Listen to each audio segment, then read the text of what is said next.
Okay, I'm back in the portal again. You understand me? Let me get it right quick. There we go. There we go. You feel me? Yeah. Um, First off, I want to give all praise and glory to Yahweh Bahashem, Yahweh Shah Bahashem Rakakwadash. Yahweh is the true name of the living God of Israel. Yahweh Shah is the true name of the one that everyone ignorantly called Jesus. And Rakakwadash is the true name or in the Paleo Hebrew for the word Holy Spirit. Second and foremost, I want to pay honor and pay homage to all the elders of Israel that came before me, and especially the great elders and the brothers of Great Millstone, who I get this game from. You feel me? And all the brothers who teach the like-minded doctrine. But yeah, I'm back in the portal. You feel me? Yeah. I gotta say, man, I know a lot of you guys that be tuning in to me, y'all probably was like, man, where that boy Taz at? And I gotta say, I relapsed. Yeah, I relapsed. You feel me? And I'm gonna make a video on that, soon. But it was a lot that I learned from this relapse. And one of the main things I learned, which I'm gonna come with today, is that as humans, right, and not just humans, but any creation that's upon this earth, you don't have free will, right? And what happens is over here in America, and especially in the West, Canada, Europe, Mexico, if you in the West, we have been programmed from the whore, which is America, that we make our own decisions. We get a chance to do what we want to do. And when you in tune, when you tuned in, tapped in, and turned on, you understand that that's not the case, that the Most High is guiding your steps all the way. And he's the one that's making all your decisions for you. Okay, good or bad, right? The Christian church just like to give credit to God when things going good, but when things going bad, they have a tendency of putting things on Satan. But they tend to forget that Satan is only following orders from the Most High God, right? So it's still the Most High God that's commanding those things to pop off. All right. I want to get some scripts though. I want to go to Proverbs chapter 20, verse 24. Let's go to it. Let's go to it. Because man, over here in America, bro, you would really be thinking like, oh, I'm running shit. I got this. I'm doing me, and that's not the case. And man, this last relapse really showed me that, man. 20 and 24. This is Proverbs 20 and 24. It says, man's goings are of the Lord. How can a man then understand his own way? So, that's self-explanatory. Like, whatever you do throughout your day, right, the Lord got you doing it. You could say one thing, but the Lord will have you doing something else. We're going to get another script. This is Proverbs 21 and 1. It say, the king's heart, his mind, because the word heart, in the Greek is la'ab, which means the mind, right? Is in the hand of the Lord. And as the rivers of water, he turneth it whithersoever he will. So that's self-explanatory too. Like, if the Lord wants you to go out here and go kill somebody, you're going to do that regardless. You feel me?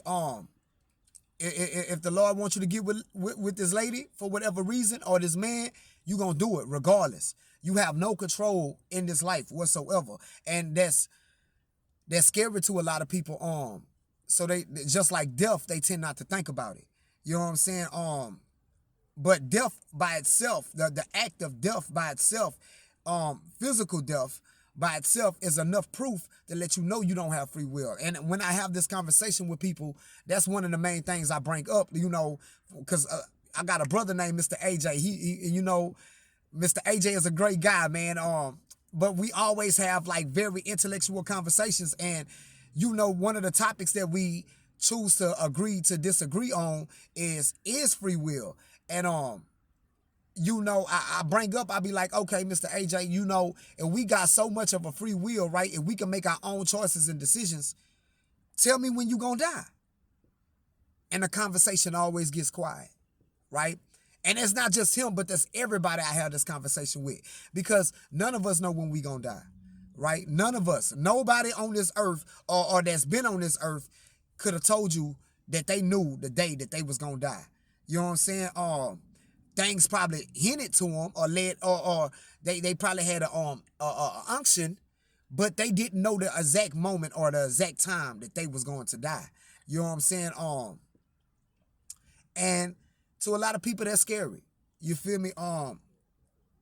But to those who are in tune, it's peace, because you know that, okay, I'm not in control. So at this point, only thing I could do is allow the Lord to just guide my steps. You know what I'm saying? Order my steps, and hope that he have mercy and grace upon my life, regardless to whatever decision or whatever agenda that he chooses to put me off in. You feel what I'm saying? We're gonna get another script. James, right? Because I judge, especially after this last relapse, my discernment with people right now is a little heightened because I'm back on SR, and but this last relapse showed me something. People wear masks, right? And I used to, pat myself on the back that I was able to discern, if a person was for me or not for me. And but this last relapse showed me that you can't do. I was really misjudging a lot of times because people wear masks, and it's just like people that have money, right? They don't know who to trust, because when you got money, right, you people gonna come at you nice, right? Especially if it's something that they want. You feel me? And they might don't have really good intentions for you. That's why people who do have money, a lot of times they give this image off as if they don't have any money.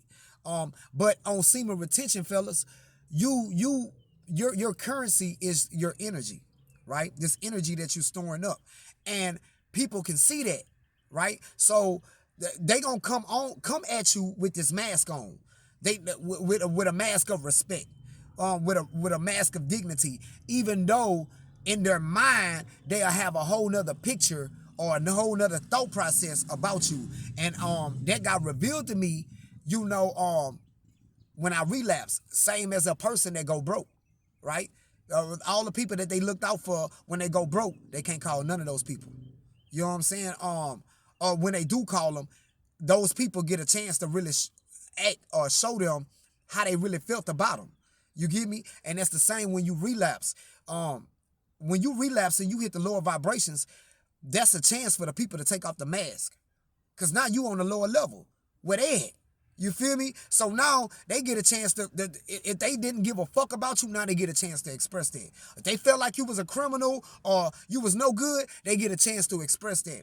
And I got a chance to really see that, man, and it crushed my soul. It did. It crushed my soul. But we going to go to James 4:13.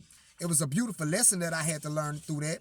And that's what you guys learn. Like, relapsing ain't bad. You're going to get the ass whipping from it regardless. I don't give a fuck who you is. You're going to get them spiritual ass whippings. And I'm going to get into my story about what happened on another video. But relapsing is not bad because you still learning lessons. This is a journey. Life is a journey. So you still learning lessons through the process to make your discernment better and to make you better and to make you colder. You feel me? And to draw you closer to the Lord. But we're going to go to James chapter 4 and 15. As soon as I find the brother James. Y'all bear with me for a second. Bear with me. Let me find this brother James, man. James be ducked off on me sometimes. You know what I'm saying?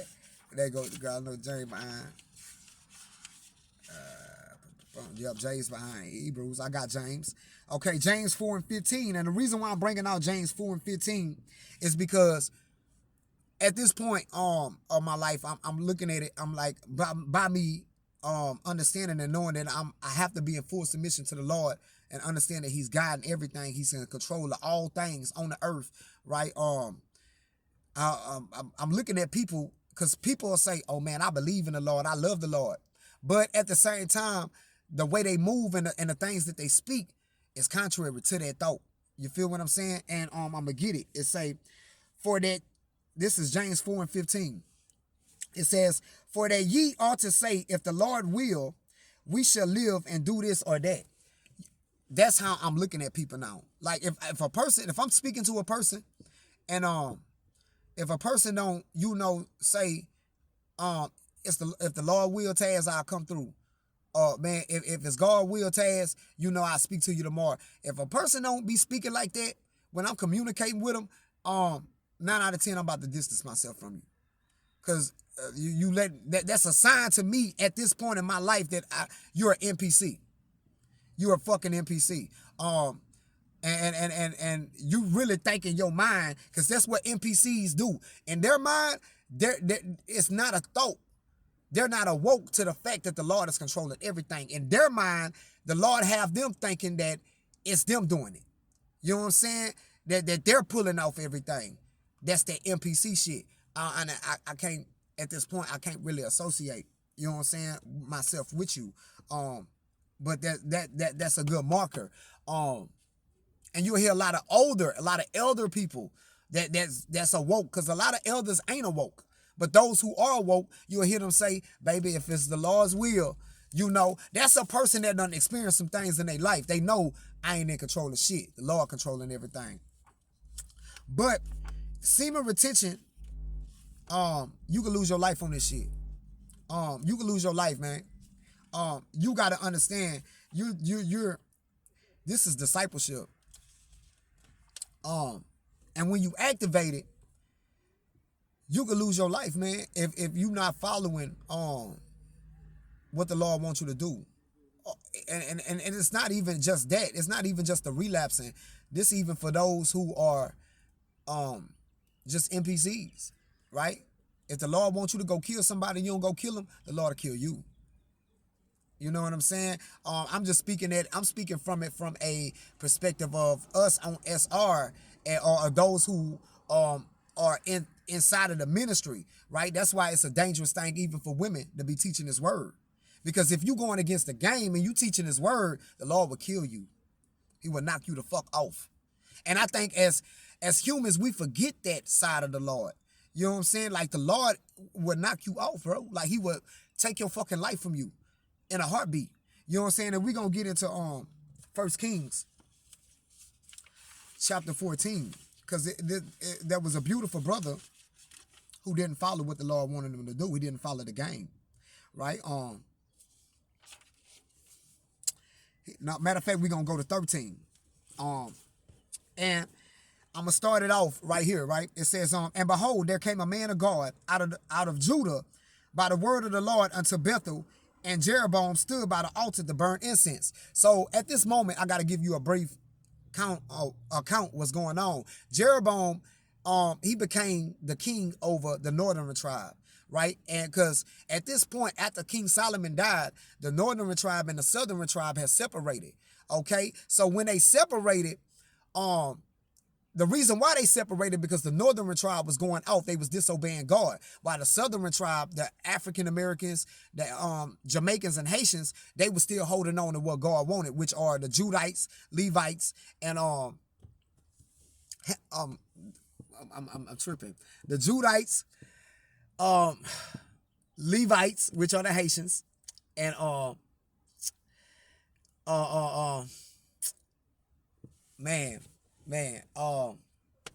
the Jamaicans, man. What are my brothers called, man? It just slipped my mind. I'm sorry. But the southern tribe, I mean, if you go look it up, you'll know. But the southern tribes, they were still holding on to God. You feel me? And that's bothering me now, because I know this, but it's like it's gone. You know what I'm saying? Because I'm scared right now. I'm so fucking scared out of my mind, man. I'm so scared. This last relapse scared the fuck out of me. I've been scared since. You feel me?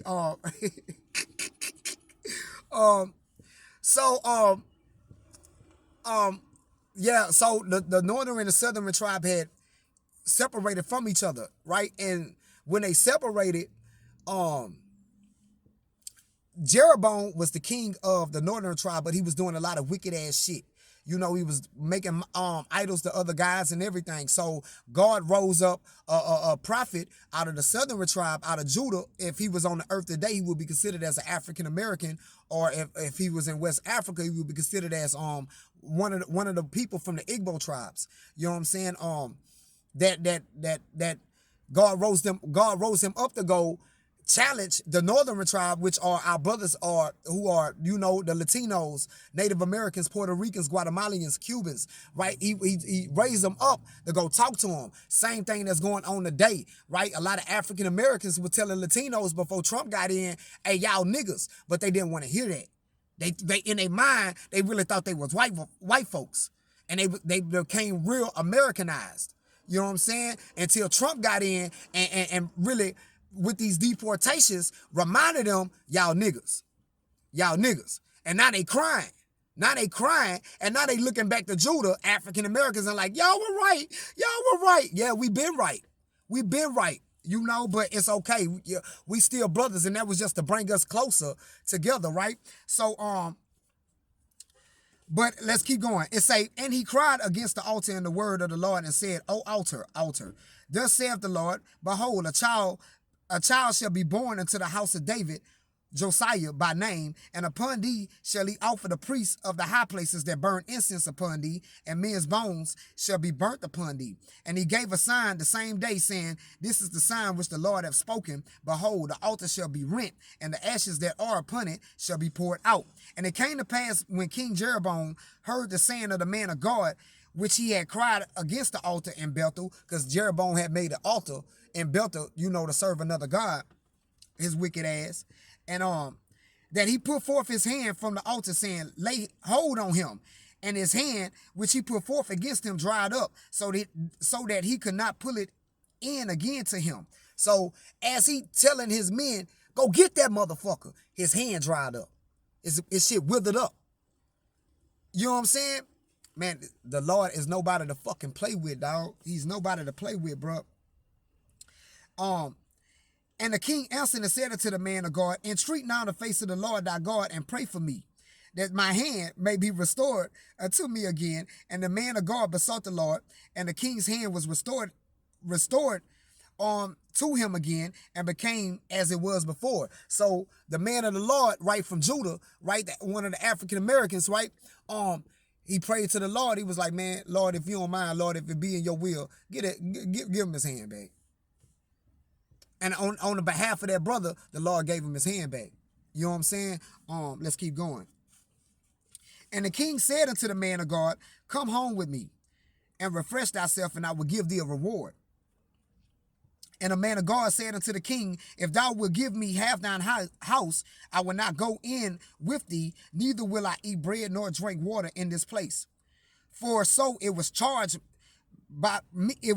me by the word of the Lord, saying, eat no bread and drink no water, nor turn again by the same way that thou camest. So that's very important. So the Lord told his brother, look, when you go over here and talk to these nasty motherfuckers, don't you eat no food over there, don't you drink no water, don't you do none of that. You go over there, you do what the fuck I want you to do, and your black ass leave. Simple. Let's keep reading. Let's keep reading, because it's going to get real. So he went another way and returned not by the way that he came to Bethel, right? Now, there dwelt an old prophet in Bethel, and his son came and told him all the works that the man of God had done that day in Bethel. The words which he had spoken unto the king, them they told also to their father. So these boys, they was there when the king hand withered up, and the Lord and the man of the Lord prayed, and his hand came back. So the boys, they seeing that, they like, this nigga, he really tuned in, tapped in, and turned on. So they went back and told their daddy, because they know their daddy a prophet, but at this time, God not dealing with Israel. So his daddy done really lost, you know, his intuition. You're right, his discernment, because God ain't dealing with him, right? And their father said unto them, what way went he? For his sons had seen what way the man of God went, which came from Judah. And he said unto his sons, saddle me the ass. So they saddled him the ass, and he rode thereon. So now he going to look for the man. You know what I'm saying?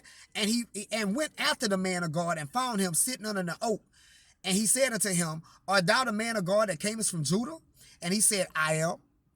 And then he said unto him, come home with me and eat bread. And he said, I may not return with thee, nor go in with thee, neither will I eat bread nor drink water with thee in this place. For it was said to me by the word of the Lord that thou shalt not eat no bread nor drink water there, nor turn again to go by the way that thou camest.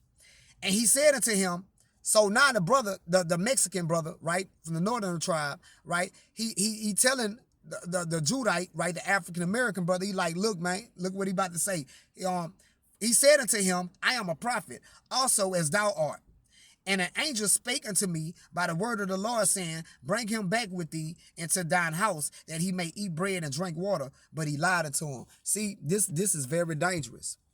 See, when you on semen retention, now I'm glad I'm bringing that out. See, when you on semen retention, a person might have, and that's that mask. That's that mask I was just talking about. See how quick he threw a mask on? He lied to that brother. Now, he a prophet for sure, but he knowing the Lord ain't fucking with them. He ain't getting no revelations from God. You know what I'm saying? But he lied. He threw a mask on because this brother in high vibration. He can't come to him no other way. You know what I'm saying? Let's keep reading.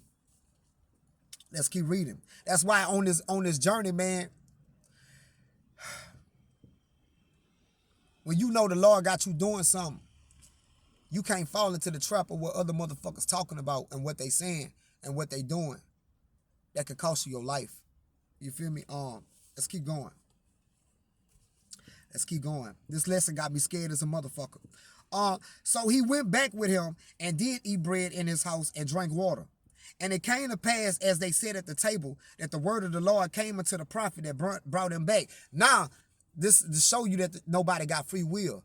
Now the Lord is about to speak through the Mexican man to the African-American brother. About to speak to him.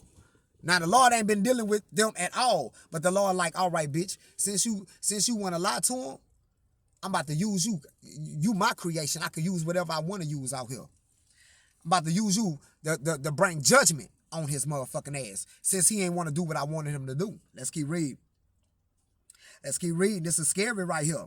And he cried unto the man of God that came from Judah, saying, thus saith the Lord, for as much as thou hast disobeyed the mouth of the Lord, and hast not kept the commandment which the Lord thy God commanded thee, but camest back and hast eaten bread and drunk water in the place of the which the Lord did say to thee, eat no bread and drink no water, thy carcass shall not come unto the sepulchre of thy fathers. The word sepulchre is like a plot of land where your family is buried at. You know what I'm saying?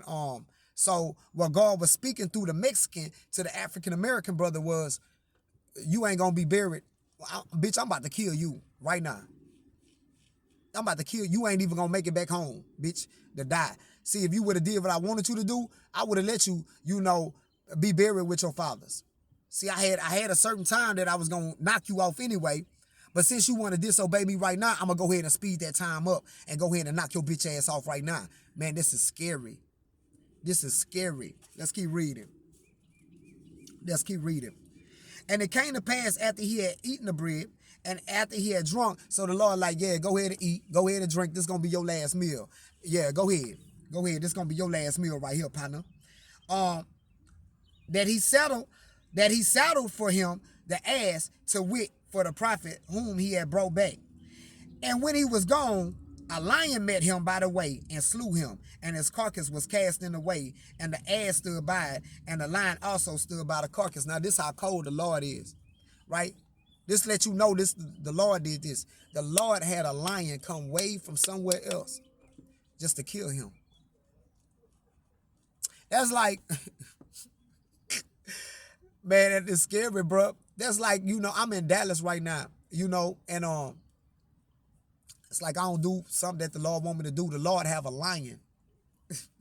Now, in Dallas, Texas, you ain't gonna see no fucking lions every day, but a lion will come and eat my ass up alive. A spirit, the Lord put a spirit on that lion. And to show you that the Lord put a spirit, the lion went straight to him. He didn't go to nobody else. The lion didn't even eat the donkey. The lion didn't even eat him. The lion just killed him. Let's keep reading. And the lion also stood by the carcass, and behold, men passed by and saw the carcass cast in the way, and the lion standing by the carcass, and they came and told it in the city where the old prophet had dwelt. And when the prophet that brought him back from the way heard thereof, he said, it is the man of God who was disobedient unto the word of the Lord. Now he's scared as a motherfucker. Now he's scared. Therefore the Lord hath delivered him unto the lion, which have torn him and slain him, according to the word of the Lord, which he spake unto him. And he spake to his son, saying, saddle me the ass. And they saddled him an ass. And he went and found the carcass cast in the way, and the ass and the lion standing by the carcass. And the lion had not eaten the carcass nor torn the ass. So that let you know that was the Lord putting the spirit on that lion. Kill that motherfucker. It was nothing at that moment of time that lion could have had done to stop himself from going to find that man and kill him. This is the Lord, dog. This why free will, nothing on this fucking earth has free will. Nothing. Nothing. Not just humans, everything on this earth, everything God create has no free will. When the Lord say go do it, you gonna do it, regardless of how the fuck you may feel. I hope I'm drilling this into y'all. And the prophet took up the carcass of the man of God and laid it upon the ass and brought it back. And the old prophet came to the city to mourn and to bury him. And he laid his carcass in his own grave, and they mourned over him, saying, alas, my brother. And it came to pass, after he had buried him, that he spake to his son, saying, when I am dead, then bury me in the scepter wherein the man of God is buried. Lay my bones beside his bones. Because now he's scared. He like, man, if the Lord did this to him, he gonna kill me too. Because I'm the reason why this man dead. I lied to him. I know the Lord gonna kill me. Man, for the saying which he cried by the word of the Lord against the altar in Bethel, and against all the houses of the high places which are in the cities of Samaria, shall surely come to pass. So now he like, everything that this brother came from Judah to tell us is going to come to pass. Because he told me personally, the Lord didn't want him to eat or drink anything from nobody over here. Or the Lord was going to kill him. And the Lord did that. So everything else that brother said is going to come to pass. Let's keep reading. And after this thing, Jeroboam returned, not from his evil way, but made again the lowest of the people priests of the high places. Whosoever would, he consecrated them. And he became one of the priests of the high places. That's how nasty Jeroboam was. Jeroboam was so nasty that if you wasn't evil, Jeroboam ain't want nothing to do with you. Jeroboam only wanted evil motherfuckers that around him that were yes men and that was willing to serve the gods that he was creating. Nasty motherfucker. And this thing became sin unto the house of Jeroboam, even to cut it off and to destroy it from off the face of the earth. That's a scary story, and I want to get into the next story because this story leads into another account of you don't have free will, and that's with Jeroboam. Because see, when Jeroboam was doing all this wicked ass shit, the Lord checked Jeroboam. You know what I'm saying? The Lord checked Jeroboam. The Lord knocked his son off, and we about to get it. At that time, Abijah, the son of Jeroboam, fell sick, and Jeroboam said to his wife, arise, I pray thee, and disguise thyself, that thou be not known to be the wife of Jeroboam, and get thee to Shiloh. Behold, there is Ahijah the prophet, which told me that I should be king over this people. And take with thee 10 loaves and cracknels and cruse of honey, and go to him, and he shall tell thee what shall become of the child, because his son's sick right now. So Jeroboam like, boy, I need to know what's about to happen to my son, because I've been trying to heal him, everything, and nothing working. I need to know when my baby about to die. So bitch, get up, disguise yourself, hope. Don't tell nobody, bitch, you my wife, and take my baby over there and go find Ahijah. You understand me? And Jeroboam's wife did so, and arose and went to Shiloh and came to the house of Ahijah. But Ahijah could not see, for his eyes were set by reason of his age. So Ahijah is an older man at this point, so his eyes really bad right now. They're not as good as it was when he was in his youth, right? And the Lord said unto Ahijah, behold, the wife of Jeroboam cometh to ask a thing of thee for her son, for he is sick. Thus and thus shalt thou say unto her, for it shall be, when she cometh in, that she shall feign herself to be another woman. See, people be See, when you a prophet, the Lord talk to you. This is the vibe we gonna have to be in Jacob's trouble in the coming times. See, we're gonna have to be led by the Spirit. See, Ahijah right now, the Lord is talking to him in his conscience. I want everybody to do something right now. I want you to say your name right now, but without moving your lips. Go ahead. Okay. You heard that voice inside of your mind when you said your name? That's the Lord. That's the Lord communicating with you. Yeah. And see, when the Lord want them demons to fuck with you and plague you, that's them voices. When the Lord want to talk to you, that's that voice. You feel me? That's how it's going to come. You feel me? But you'll know when it's the Lord talking to you because you'll feel a fear or a conviction in your spirit when the Lord is running it with you. You know what I'm saying? Let's keep reading. Let's keep reading, right? When she cometh in, hold on, I gotta go up. But Ahijah could not see for his eyes. Okay. So the Lord say, when she cometh in, that she shall feign herself to be another woman. And it was so, when Ahijah heard the sound of her feet, as she came into the door, that he said, come in, thou wife of Jeroboam. Now imagine this hoe walking in. And this man that she know can't see, he old. He say, come in, wife of Jeroboam. Man, you know that hoe was scared. She knew then, this is nobody I need to play with. This is somebody I do not need to motherfucking play with. This man really being led by the Lord. You understand me? Let's keep reading. Let's keep reading. Why feignest thou thyself to be another? He can't see. So I know in her mind, she like, how he know this? The Lord, bitch. Let's keep reading. For I am sent to thee with heavy tidings. Go tell, now listen what the prophet tell her. Go tell Jeroboam, thus saith the Lord God of Israel, for as much as I exalted thee from among the people and made thee prince over my people of Israel, and rent the kingdom away from the house of David and gave it thee, and yet thou hast not been as my servant David, who kept my commandments, who followed me with all his heart, to do that only which was right in my eyes, but has done evil above all that were before thee, for thou hast gone and made thee other gods, right? And molten images to provoke me to anger, and hast cast me behind thy back. Therefore, behold, I will bring evil upon the house of Jeroboam, and will cut off from Jeroboam him that pisseth against the wall, and him that is shut up and left in Israel, and will take away the remnant of the house of Jeroboam, as a man taketh away dung, till it be all gone. Him that dieth of Jeroboam in the city shall the dogs eat, and him that dieth in the field shall the fowls of the air eat, for the Lord hath spoken it. Arise thou therefore, get thee to thine own house, and when thy feet enter the city, the child shall die. This is what the prophet telling this hoe. This is what the prophet telling her. And all Israel shall mourn for him and bury him, for he only of Jeroboam shall come to the grave, because in him there is found some good thing toward the Lord God of Israel in the house of Jeroboam. Moreover, the Lord shall